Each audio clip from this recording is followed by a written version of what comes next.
Hello বন্ধুরা, কেমন আছেন সবাই? আশা করি সবাই ভালো আছেন আর আমিও খুব ভালো আছি। তো আজকে করে দেখাবো আমি নিরামিষ বিরিয়ানি। তার জন্য কিছু উপকরণ নিয়েছি একটা চালের প্যাকেট, নিয়েছি পনির প্যাকেট, আর এদিকে কিছু মশলা বেটে নিয়েছি, এদিকে কিছু কিশমিশ নিয়েছি, আর আলুগুলো একটু বড় বড় করে কেটে নিয়েছি। বিরিয়ানির আলু যদি একটু বড় না হয় তাহলে দেখতেও ভালো লাগে না আর খেতেও ভালো লাগে না। তো এদিকে আমি চালটা ভালো করে ধুয়ে নিচ্ছি হাত দিয়ে। চালটা ঠিক এরকম তো ধুয়ে আমি কিছুক্ষণ ভিজিয়ে রাখবো। বাসমতি রাইস একটু ভিজিয়ে রাখলে ভালোই হয়। আর এদিকে আরেকটা উপকরণ তো বলাই হলো না, নিয়েছি গোলাপ জল, নিয়েছি কেওড়া জল, আর এদিকে নিয়েছি মিঠা আতর। তো কড়াইতে পরিমাণ মতো তেল দিয়ে আমি আলুগুলো ভাজতে শুরু করে দিই। আলুগুলো খুব লাল লাল করে ভেজে নিতে হবে, ঠিক এরকম করে। আলুগুলো ভাজা হয়ে গিয়েছে আর এগুলো আমি তেলে নেব, আর ওই তেলে দিয়ে দেবো কেটে রাখা পনিরগুলো। ছোট ছোট করে কেটে নিয়েছি পনিরগুলো।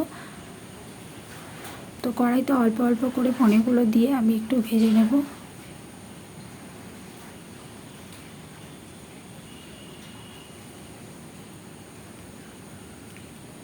ভাজা হয়ে গিয়েছে পনিরগুলো, এবার আমি তুলে নেব। এবার কড়াইতে যে পরিমাণ তেল আছে সেই তেলে দিয়ে দেবো কিছু এলাচ, লবঙ্গ, একটু জিরে। একটু ভাজা ভাজা হয়ে গেলে দিয়ে দেবো আমি বেটে রাখা মশলাটা। এই মশলায় আছে জিরে, ধনে, আদা, গোলমরিচ আর দুটো শুকনো লঙ্কা বাটা। মশলাটা কষতে দিয়ে দেবো, এতে দিয়ে দেবো একটু হলুদ আর একটু লবণ।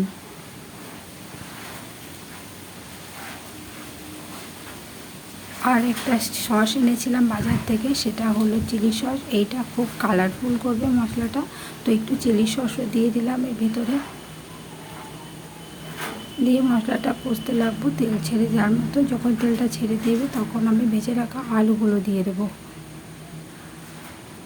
ভেজে রাখা আলুগুলো দিয়ে একটু নেড়ে চেড়ে মশলাটা আলুর গায়ে ভালো করে লাগিয়ে দিতে হবে। তো যখন এরকম শুকিয়ে আসবে তখন দিয়ে দেবো সামান্য চিনি। একটু চিনি না দিলে হবে না, কারণ এটা নিরামিষ বিরিয়ানি বানাচ্ছি আর একটু মিষ্টি মিষ্টি না হলে একটু ভালো লাগবে না। তো চিনি দিয়ে একটু নেড়ে চেড়ে দিয়ে দেবো পরিমাণ মতো জল। জলটা এমনই দিতে হবে যেন শুধু আলুটা গলে যায়, আর জলটা আমার একদমই লাগবে না। তো এরকম পরিমাণে জল দিয়েছি, আলুটা প্রায় গলে এসছে। এদিকে আমি একটা পাত্রে জল বসিয়ে দিচ্ছি, চালটা রান্না করতে হবে।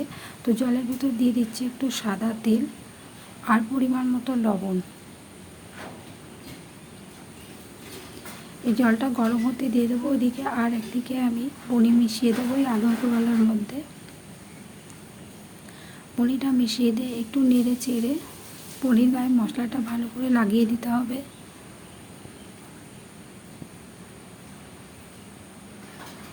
এদিকে আমি যে জলটা গরম করতে দিয়েছি তাতে দিয়ে দেবো কিছু গোলমরিচ, দুটো তেজপাতা আর এলাচ আর লবঙ্গ। এদিকে চালটা 10-15 মিনিট ভেজার পর এরকম দেখতে হয়ে গিয়েছে, পুরো সাদা। এই চালটা ভেজার পরে খুব আস্তে আস্তে ধুতে হয়, জোরে ধুলে ভেঙে যাবে মাছ বরাবর। তো জলটা একদম গরম হয়ে গিয়েছে, এবং চালগুলো আমি সেঁকে সেঁকে হাত দিয়ে দিয়ে দেবো।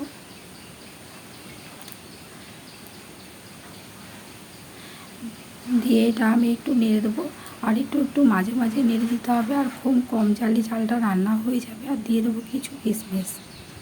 আর আমি বিরিয়ানি মশলা বাড়িতে তৈরি করে নিই, মশলাটা এরকম প্যাকেট হিসাবে কিনে নিয়ে এসেছি। আর এদিকে ভাত আমি ফুটো ঝুড়িতে দিয়ে সেঁকে নিয়েছি, ভাতটাও রেডি। আর এদিকে তরকারিটাও হয়ে গিয়েছে, পনির দিয়ে আলু দিয়ে একটা তরকারি। তো একটা বড় পাত্রের মধ্যে এটা আমি দিয়ে দেবো পনির তরকারিটা। এরকম অল্প অল্প করে দিয়ে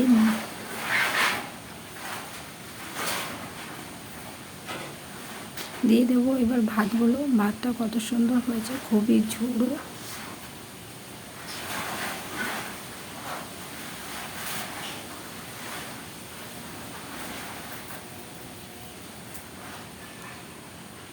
এতে কোনো লেয়ার করে দিতে হবে না যে কিছু উপরে দিতে হবে কিছু মাছ, সেখানে এটা যেহেতু তরকারি তলায় দিয়ে দিলাম। আর আমি ঘির পরিমাণটা একটু বেশি দেবো।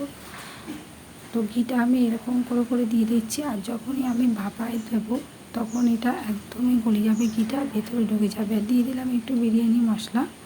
আর উপর দিয়ে ছড়িয়ে দেবো গোলাপ জল, কেওড়া জল আর আতর জল, আতর। তো এরকম করে মিশিয়ে উপর দিয়ে আমি আটা দিয়ে মুখটা পুরো আটকে দিয়ে দেবো ভাপ দিতে। তো মিনিট 10 ভাপ দেওয়ার পরে আটাটা আমি খুলে দেবো গাত থেকে। খোলার পরে ঠিক এরকম দেখতে হয়েছে, আর কত সুন্দর গন্ধ বেরোচ্ছিলো খোলার পরে। তো এরকম একটু উল্টিয়ে দেখছি, এবার নামিয়ে দিচ্ছি বিরিয়ানিটা। ঠিক এরকম দেখতে হয়েছে, খেতে কিন্তু খুব খুব সুন্দর হয়েছিল, আর সাথে ছিল স্যালাড। ভিডিওটা ভালো লাগলে একটু লাইক করবেন।